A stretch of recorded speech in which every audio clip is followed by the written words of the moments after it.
CrimeWatchReacts. If you clicked on this video, I highly appreciate you. Like the video. Subscribe to the channel if you like reactions. Hit that bell so you won't miss a reaction when your boy drop. Subscribe to the links in the description. They will be in the description. BackRooms lightning and tile survey. So this I was surfing on YouTube and I found this and it was looking very interesting.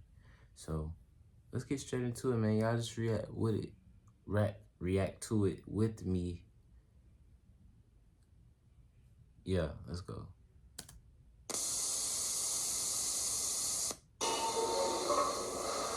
Alright.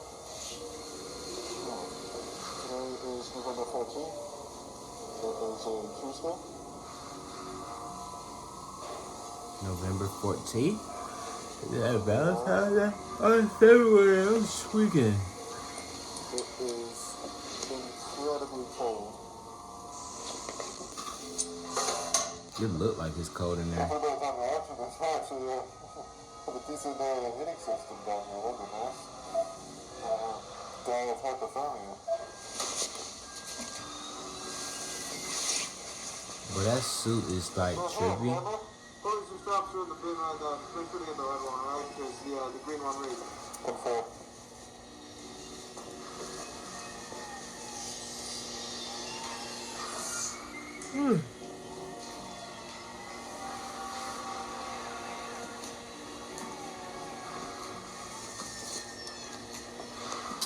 Bro, it's like the noises in the background. It's like funny.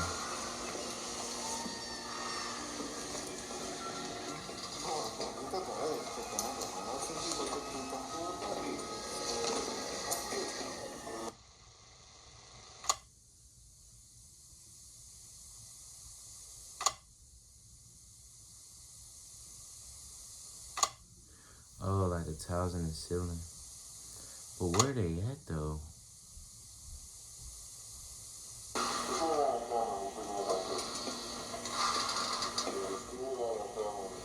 Yo, this is like a scary movie. It's giving like scary movie type vibe. There's no insulation on top, and I'm seeing a bunch on the floor above. There's ventilation as well. You see that? You're seeing a bunch of the floor above. Some of it's insulated, I think. I don't know. I'm not a vent guy. I don't know. So I'm not a vent guy. Looks, no rust, I think. Huh. More than one floor, and I use that term loosely. We then attempted to cut power to the nearest fluorescent light fixture, a standard troffer. However, we were unable to isolate the power source, and the conduit remained live, despite the absence of any visible external power supply. The source of electrical current remains unknown at this time. Using an insulated toolkit, we carefully isolated the light fixture from its electrical conduit, extracted the troffer from the ceiling, and transported it back inside, back to standard for analysis. So they removed it. And a 0.5 meter sample of conduit was also taken, with all exposed wiring safely secured afterwards in the ceiling. So the ceiling tile extracted measures 1.27 meters by 1.14 meters, which is certainly not standard, but it's composed primarily of mineral fiber. It seems normal in composition, has a fissured texture with mild tegular edges. So after initial analysis, the composition of the tile estimated is around 60% mineral wool, which is fibers of amorphous silicate, usually derived from, I think it's basalt or slag, around 20%. Since when, like, tiles above on the roof been like spooky? And the rest is Or maybe I'm missing the point here. Silicate material, some starch, latex polymers, and some organic fibers derived from plant materials. Recycled cellulose, really. But the light troffer housing is made of galvanized steel coated with a thin layer of zinc inside. Galvanized the fluorescent steel. bulbs are non-standard in proportion, most closely resembling T12 bulbs. So the 4 bulbs measure 1.2 meters in length with a diameter of 38.1 millimeters. We're extrapolating here, 351. But that bulb and the rest contain the following components. Phosphor coating, the calcium halophosphate for converting ultraviolet light to visible light. Mercury vapor in a small quantity, which facilitates the ultraviolet light emission. Argon gas, and again, this is all standard for these fluorescent bulbs. But that's an inert gas that assists with regulating the current and really starting the bulbs. And they are connected via a G13 base, which is a standard 2-pin base with 13 millimeter spacing for electrical connection. So the wiring connected to the fixture is PVC insulated copper, which appears standard again. The prismatic diffuser over the bulbs is made of polymethyl methacrylate, which is again commonly used for light diffusion properties. I mean, it's what we have in the building here, very standard.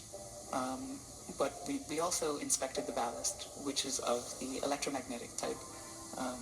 There's some variation in how these are being manufactured now. This one contains a laminated steel core and copper windings designed to operate at 60 hertz. So the ballast emits a prominent 120 hertz hum. This seems to be the case for the majority, if not all, of the lights in the complex that we've assessed thus far, mostly just through simple curing. But this is due to magnetostriction and core vibration.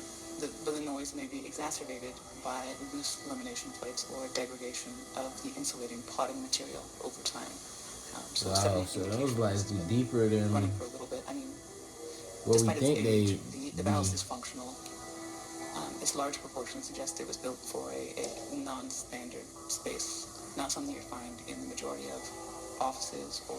That just looks like the breakfast club. Though that's something that's not something I'm too detention familiar room. with, truthfully. Now we did find, so material compositions all seem expected, or we don't know what to expect here. They seem, everything we've looked at so far. Again, this is rudimentary early testing, but everything seems pretty congruent with what you might expect from one of the trapper lights you could pull out of the ceiling in this building right here. So nothing too strange, but that maybe makes things even stranger. Because we look at these lights and let's see. Continue. So several labels were marked on various components of the trapper. So on the ballast, we found markings for mark it as a universal ballast, Type A, manufactured in 1975 with serial number A75234X. The trapper itself is stamped 3X432, and that was manufactured in 1973 in Reading, Pennsylvania, and it is UL listed. And the bulbs were manufactured by Sylvania, and they're marked F40SW, that's soft white, with no visible date information. It's left blank, but it is noted as made in the USA. So, I mean, though outdated in design, the fixture appears fully functional. The stable operation of all light fixtures in the subdivision points to a continuous, potentially autonomous power source, which still remains unidentified. We're doing what we can. The materials used are durable with minimal visible wear, suggesting they were built for long-term, possibly indefinite use. So this concludes the initial findings. Further investigation is necessary to determine the source of. Bro, I didn't know